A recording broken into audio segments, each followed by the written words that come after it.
गांव की, समाज की, देश की। तो उसका जवाब था, भाई साहब आपकी कोई गलती नहीं है, कम पढ़े लिखे लोग ऐसा ही करते हैं। ये सगे भाई का रिएक्शन है। अब तीसरा फोन किसको लगाएं? तो मैं आपसे पूछना चाहता हूं, आरसीएम के प्लेट ऐसा बताए जो टेंशन में नहीं। स्टूडेंट है, पढ़ाई की टेंशन, पढ़ाई पूरी होगी जॉब की टेंशन, जॉब लग गया तो टेंशन, नहीं लगा तो टेंशन। दुकानदार है, ग्राहक नहीं आ रहे तो टेंशन, एक साथ इकट्ठे आ गए तो टेंशन। किसान है, बारिश नहीं हुई तो टेंशन, इकट्ठी हो गई तो टेंशन। आप बताओ कौन है दुनिया में ऐसा व्यक्ति इन टेक्निकल को छोड़ के? सिर्फ एक टेक्निकल अचीवर ऐसा है जो टेंशन में नहीं है, घोड़े बेच के सोता है। आपके देवघर में सोने के पहले रात को ताला लगाते हैं घर में? लगाते हैं। क्यों? चोरी ना हो जाए, इसीलिए ताला लगाते हैं।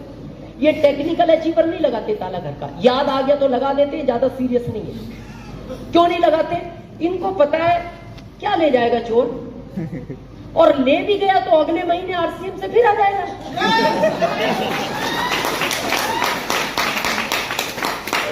क्या घर से लगाया जो चला गया? गीता जी वाला संदेश क्या लाए थे? क्या लेके जाओगे? क्या पाया जो खो दिया? क्या लगाया आपने आरसीएम में जो खो दोगे? लेकिन आज तक आरसीएम वाले के घर चोरी नहीं हुआ, ये रिकॉर्ड है। पता है क्यों? चोरी भेद से होता है। आदमी पहले उसके बारे में पता लगाता है, ये घर में कितने लोग रहते हैं, कब आते हैं, कब जाते हैं, कौन कब तक जागता है, कब सोता है। तो जब वो इसका पता लगाता है तो इसके घर पता है चोर क्यों नहीं आता? उसको एक ही बात का टेंशन होता है, जाग गया तो प्लान दिखाएगा।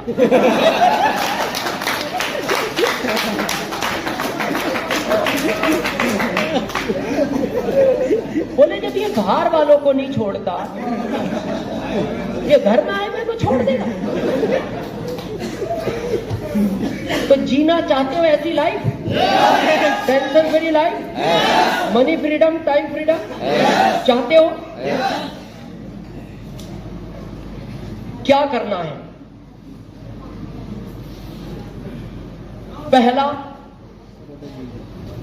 जितने भी लोगों को आप फरवरी में भीलवाड़ा दिखा सकते हो, जितनी संख्या आप ज्यादा कर सकते हो, उतनी ज्यादा अच्छी लाइफ आरसीएम में टेक्निकल की जी सकते हो, बहुत जल्दी जी सकते हो।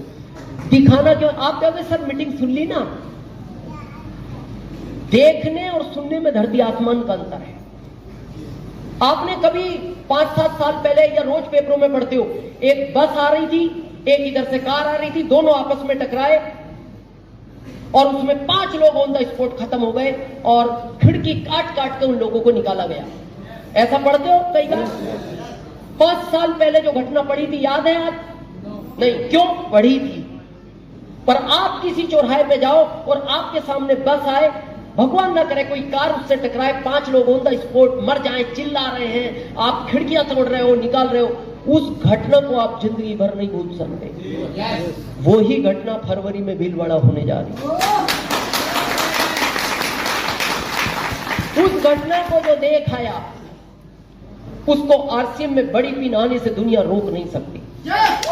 वो घटना होने जा रही है। तो चाहते हो ऐसा जीवन? क्या करना है समझे? अच्छा 10-12 मिनट बात कर सकते हैं पीछे वालों? देखो, भारत का समझदार आदमी वही है जितना खर्च किया उसको वसूल करो। नियम तो यही बनता है, तो इतना तो वसूल करो, 150 तो करें 10 मिनट। तो चाहते हैं टेक्निकल जैसी life, time freedom, money freedom? आप भी बनाना चाहते हैं 32,500 स्क्वायर फीट में घर? आप भी चाहते हैं 50 लाख की कार घर में लाना?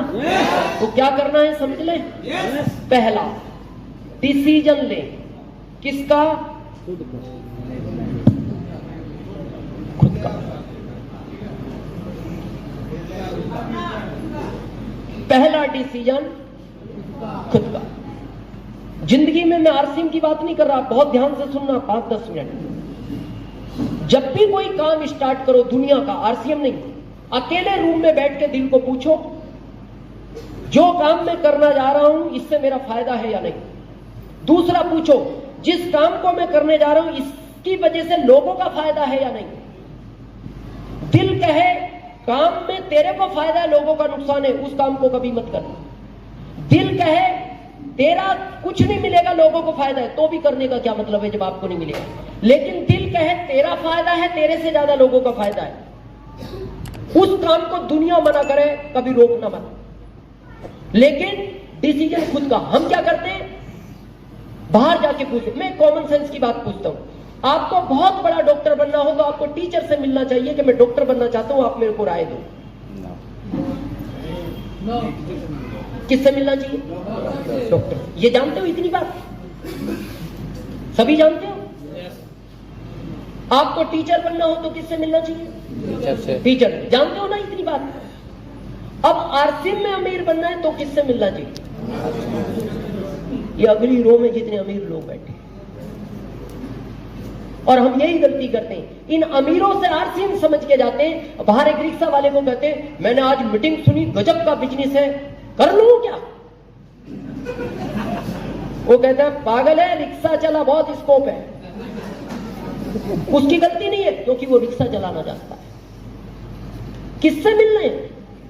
सुन किससे रहे? मेरे को आज भी वो 2007 की घटना याद है। पटना में मेरा प्रोग्राम था, दिल्ली से मेरी फ्लाइट थी, तो मैं एक वीडियो देख रहा था आरसीएम की। तो मेरे पास में एक इंजीनियर साहब बैठे थे, देखती वीडियो बड़े एक्साइटेड हुए। पता क्या बोलते? राम सीएम देख रहे हो क्या? है क्या? अब क्या है, क्या रहे वो? राम सीएम। अब इस आदमी से कहो तू आरसीएम समझा, क्या दिखाएगा जिसको इसका स्पेलिंग याद नहीं है? तो मैंने कहा आप जानते हो इनको? हाँ अच्छी तरह, आपसे ज्यादा जानता हूं। कैसे? मेरा दोस्त है इंजीनियर, रॉयल्टी अचीवर है। मैंने कहा आप? मैंने नहीं किया, कई बार आया मेरे पास। मैंने कहा अच्छा किया नहीं किया। बोले क्यों? मैंने कहा हम राम सीएम नहीं, हम भोले शंकर देख रहे हैं।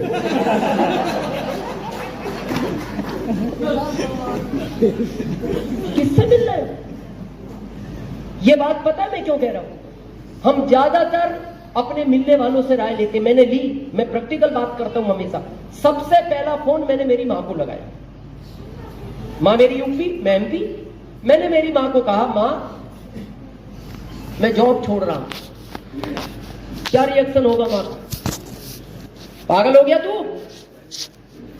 तेरे को जॉब के लिए भेजा और जॉब छोड़ रहा है? मां मैं एक बिजनेस चालू कर रहा हूं। मां का अगला रिएक्शन, पैसे कहां से आए तेरे पास बिजनेस के लिए? कोई ना कोई गलत काम करने लगा आजकल तू। नहीं मां, एक ऐसा बिजनेस है जिसमें पैसा नहीं लगाना, बहुत पैसा आएगा। हमें तुम्हें नहीं, पड़ोसियों को आएगा, गांव को आएगा, समाज को आएगा, देश को आएगा, जिंदगी बदल जाएगी सबकी। अगला रिएक्शन, बेटा कैसी बहकी बहकी बातें करता है तू? तेरे को किसी ने जादू टोना करा दिया बेटा। मैं तेरे छोटे भाई को भेजती हूं, तेरे को लेकर आएगा, तेरा इलाज कराएंगे, ठीक हो जाएगा तो वापस छोड़ेंगे, नहीं तू हमारे साथ गांव में रहे। ओके मां। अगला फोन लगाया मैंने मेरे छोटे भाई को जो दिल्ली रेलवे पुलिस में, और हमारे परिवार में सबसे पढ़ा लिखा वही है। मैंने उसको कहा भाई कब तक स्टेशन पे डंडा लेके घूमता रहेगा? ये जिंदगी है तेरी? अरे ताल कटोरा स्टेडियम में जा, एक प्रोग्राम हो रहा है, जिंदगी बदल जाएगी तेरी, मेरी, गांव की, समाज की, देश की। तो उसका जवाब था भाई साहब आपकी कोई गलती नहीं है, कम पढ़े लिखे लोग ऐसा ही करते हैं। ये सगे भाई का रिएक्शन है। अब तीसरा फोन किसको लगाएं? तो मैं आपसे पूछना चाहता हूं आरसीएम के प्लेटफॉर्म से अलग हटके, आपको कोई फैक्ट्री खोलनी हो, कोई बड़ा काम करना हो, किससे राय लेते हो? पैसे वाला जो आपकी रिश्तेदारी में सबसे सक्सेस आदमी है। आप पूछते हो इनको अनुभव ज्यादा होगा सक्सेस में, इनसे पूछ लो मैं ये काम करूं या ना करूं। तो मैंने तीसरा फोन लगाया मेरे फूफा जी को, जो पुलिस में लगे डीआईजी रैंक से रिटायर्ड हुए लखनऊ से, और हमारे रिश्तेदारियों में सबसे सक्सेसफुल माना जाता था उनको। उनके 2 बेटे हैं, दोनों अमेरिका में, एक डॉक्टर एक इंजीनियर। तो जब मैंने उनको फोन किया, मैंने कहा फूफा जी एक ऐसा काम मैंने सोचा है, मैं करने जा रहा हूं, तो उन्होंने मेरे को पुलिस स्टाइल में बात की। यू नो पुलिस स्टाइल, वो भी यूपी का, पुलिस वाला भी कहां का। पुलिस स्टाइल समझते हो नहीं? पुलिस स्टाइल का मतलब है जो गालियां आज तक आपने नहीं सुनी वो उनको याद होती है। मतलब अगर अच्छा आपको तो अनुभव होगा, परिवार में कई हैं, सुबोध जी के तो ब्रदर हैं पुलिस में, डीएसपी है शायद, एक और भी दरोगा जी भी है। मतलब हम ये कह सकते हैं गालियों का अपर वर्जन जो उनको पता होता है। तो उन्होंने 3 मिनट तक वो सुनाई मेरे को, क्या अपर वर्जन। अब क्या क्या सुनाया ये तो मैं इसलिए नहीं बताऊंगा, ये महिलाएं बैठी हैं, पर एक लाइन में मैं बताऊं, उससे आप समझ जाओगे क्या सुनाया होगा। 3 मिनट तक मैंने उनसे फोन पे बात की और 3 मिनट के बाद से मेरा ये वाला कान कम सुनता है।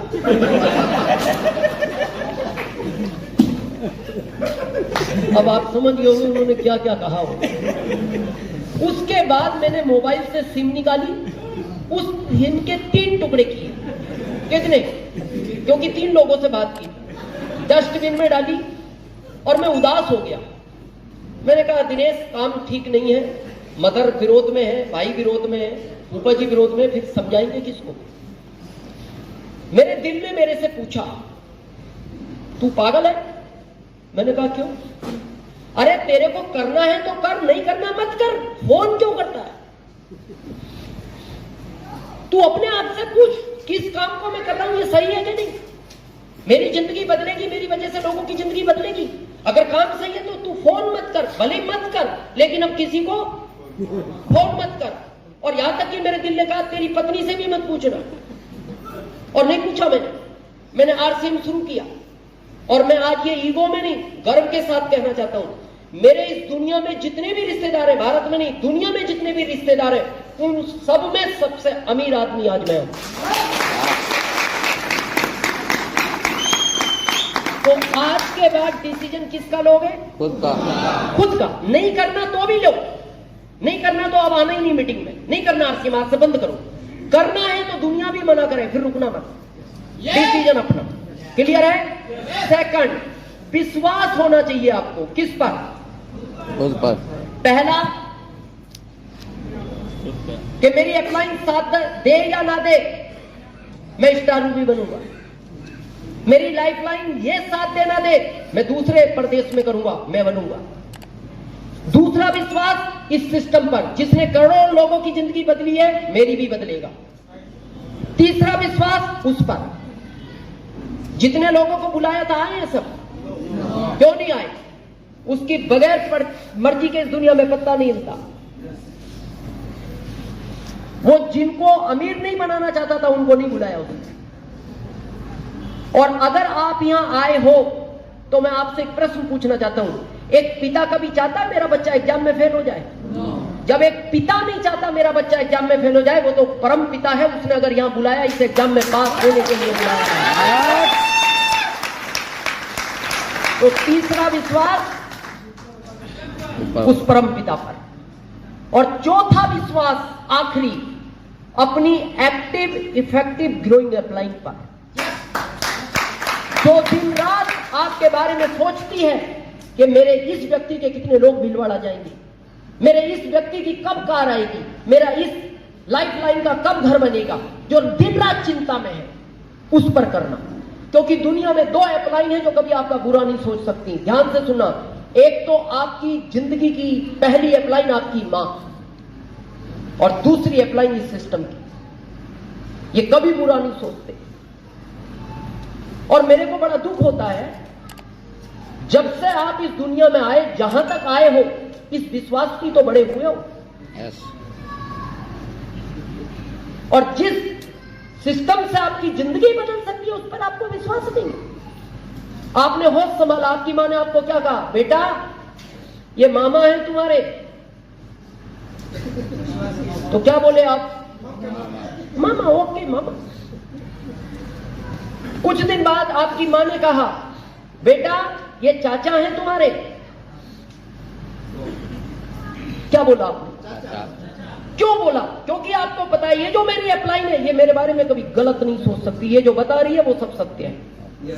फिर कुछ बड़े हुए, फिर आपको कहा बेटा ये नानी है तुम्हारी, नानी।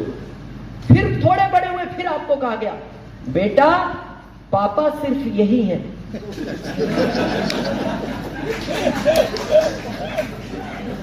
हाँ, ताकि कंफ्यूजन ना रहे। अब मैं आपसे पूछना चाहता हूं, आपने कभी अपनी मां से कहा मां मेरे को थोड़ा सा डाउट हो रहा है? कहा कभी? क्यों नहीं कहा?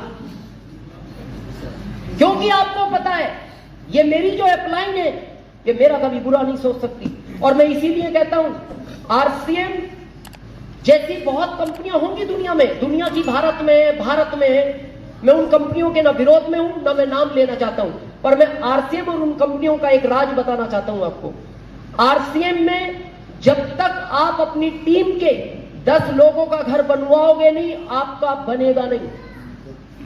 आरसीएम में जब तक अपनी टीम के 10 लोगों का घर बनवाओगे नहीं, आपका बनेगा नहीं। और बाकी कंपनियों में जब तक 10 लोगों का घर बिकवाओगे नहीं, आपका बनेगा। अब आपकी अपलाइन को घर बनाना है तो पहले आपका बनवाना पड़ेगा। तो फिर उसमें डाउट किस बात का? वो कह रही है भीलवाड़ा चलो फरवरी में। वो इसलिए भीलवाड़ा ले जाना चाहती है, वो आपका 1 करोड़ का बंगला बनवाना चाहती है, इसलिए वो कह रही है भीलवाड़ा चलो। तो कर सकते हैं विश्वास। और लास्ट, पैशंस, धैर्य चाहिए इस बिजनेस में। कितने टाइम का? 5 साल। क्यों चाहिए? प्राकृतिक से सीखो। जब आप एक बीज बोते हो, अंकुरित होता है, पौधा बनता है, टहनियां आती हैं, पत्ते आते हैं, फूल आते हैं, फल आता है। ऐसा कोई सिस्टम है बीज बो खींच के फल निकाल दो?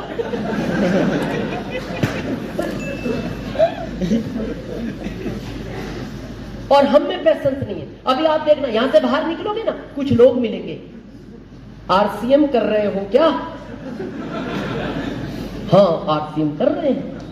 बड़ा धीरे धीरे चलता है, धीरे धीरे चलता है। हमारे में आओ, बहुत तेज चलता है। बोले कैसे चलता है? आओ जाओ।